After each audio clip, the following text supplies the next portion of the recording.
హిందూ ధర్మమనేది అత్యంత పురాతనమైన మరియు విస్తృతమైన ఆధ్యాత్మిక మరియు తాత్విక భావనల సముదాయం.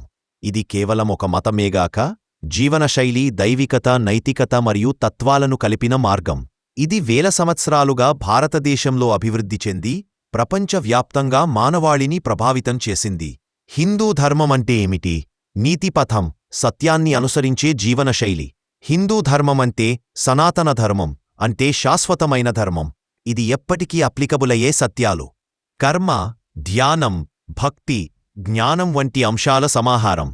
హిందూ ధర్మమానికి ప్రధాన మూలాలు వేదాలు. ఈ వేదాలు 4 రకాలు: ఋగ్, యజుర్, సామ్, అథర్వణ వేదాలు. ఈ వేదాలు సృష్టి, యజ్ఞం, ధర్మం గురించి తెలియజేస్తాయి. తరువాత స్థానంలో ఉపనిషత్తులు తత్వజ్ఞానం, ఆత్మ, బ్రహ్మం గురించి తెలియజేస్తాయి. హిందూ ధర్మంలో భగవద్గీతకి ప్రత్యేకమైన స్థానముంది. జీవితతత్వం, కర్మయోగం, భక్తి మరియు జ్ఞానయోగాల సమన్వయం. రామాయణం, మహాభారతం, నైతిక పాఠాలు.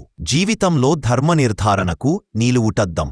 పురాణాలులో దేవతల జీవితం, భక్తి పాత్రలు, తత్వపరమైన కథలు ఉంటాయి. హిందూ ధర్మంలో ప్రధాన సిద్ధాంతాలు: కీ ఫిలాసఫీస్. బ్రహ్మన్, సర్వత్ర వ్యాపించి ఉన్న తత్వం. ఆత్మన్, ప్రతి జీవిలో ఉన్న నిత్యతత్వం. కర్మ, మన క్రియల ఫలితమే మన భవిష్యత్తు.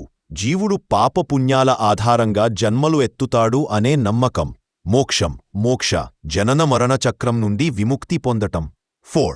అనుసరించవలసిన 4 యోగాలు. 4 paths to liberation. విధిగా పనిచేయడం, యాక్షన్ విత్ డిటాచ్మెంట్. భక్తియోగం, దేవుడిపై భక్తి. జ్ఞానయోగం, తత్వజ్ఞానం ద్వారా మోక్షం. జీవముక్తి, ధ్యానం, సాధన ద్వారా ఆత్మను తెలుసుకోవడం. పురుషార్థాలు, 4 goals of human life.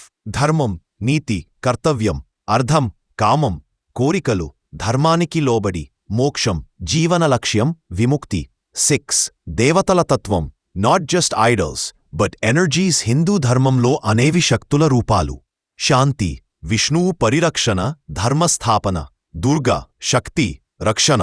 Hanuman, భక్తి. గురుకులం, జ్ఞానమార్గం. గురువు ద్వారా విద్య, ధర్మం, వేదాలు నేర్చుకోవడం. గురు శిష్య పరంపర ద్వారా భవిష్యత్తు మారుతుంది. అన్ని మార్గాలను, మతాలను గౌరవించడం. ప్రకృతిని దేవతలా చూడడం. అహింస, జంతువుల పట్ల దయ. అనేక దేవతలు ఉన్న తత్వమొక్కటే.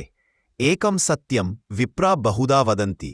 హిందూ ధర్మమంటే కేవలం పూజలు చేయడం కాదు. ఇది ఒక జీవిత మార్గం, ఒక ఆత్మవికాసయానం. అది మనం ఎలా బ్రతకాలనే మార్గదర్శి. ధర్మాన్ని అనుసరించి, భక్తితో జీవించి, జ్ఞానంతో మోక్షాన్ని పొందే మార్గం.